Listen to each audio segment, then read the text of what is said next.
الشيطان الرجيم. بسم الله الرحمن الرحيم. الحمد لله الواحد الأحد الفرد الصمد الذي لم يلد ولم يولد ولم يكن له كفوا أحد. فطر الخلائق بقدرته ونشر الرياح برحمته ووتد بالصخور ميدان أرضه. والصلاة والسلام والتحية والإكرام على حبيبه وخيرته حافظ سره ومبلغ رسالاته سيدنا ونبينا ومولانا أبي القاسم المصطفى محمد اللهم صل وآله الأطيبين الأطهرين الغر الميامين المنتجبين المنتخبين الذين أذهب الله عنهم الرجس وطهرهم تطهيرا. ورحمة الله على شيعتهم ومحبيهم أجمعين، واللعن الدائم على أعدائهم ومنكري فضائلهم وغاصبي حقوقهم أجمعين من الآن إلى قيام يوم الدين. وبعد، بسم الله الرحمن الرحيم. أطيعوا الله ورسوله ولا تنازعوا فتفشلوا وتذهب ريحكم واصبروا إن الله مع الصابرين. صدق الله العلي العظيم.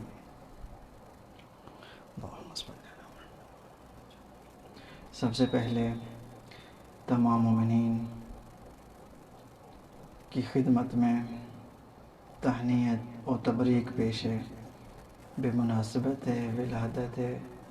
رسول اللہ صلی اللہ علیہ وآلہ وسلم اور ولادت امام ششم امام صادق جعفر بن محمد علیہ السلام. اللہم صل علی محمد.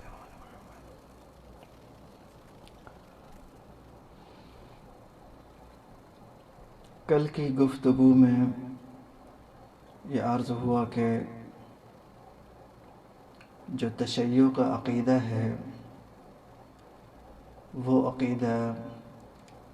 لسان طاہر، زبان طاہر، زبان وحی سے حاصل شدہ ہے. کوئی عام زبان سے شیعوں نے مطالب لے کر عقیدہ نہیں بنایا. اور تشیع کا عقیدہ یہ ہے رسول مکرم اسلام صلی اللہ علیہ وآلہ وسلم خلق اول ہیں، نور اول ہیں، اور اللہ تبارک و تعالی نے آن حضرت سے بڑھ کر کسی کو بافضیلت نہیں بنایا کسی حوالے سے بھی. یہاں سے تشیع اور برادران غیر تشیع کے درمیان ایک امتیازی فرق معلوم ہو جاتا ہے کہ دوسرے برادران ان کے جو عقائد ہیں ان کی کتابوں میں، البتہ صحیح کتابوں میں، دیگر کتابوں کے بارے میں ہم کچھ نہیں کہہ سکتے، جو ان کی صحیح کتابیں ہیں ان میں ان کے جو عقائد ہیں وہ یہ ہیں کہ رسول مکرم اسلام صلی اللہ علیہ وآلہ وسلم ہم جیسے ایک انسان ہیں، اور رسول اللہ صلی اللہ علیہ وآلہ وسلم 40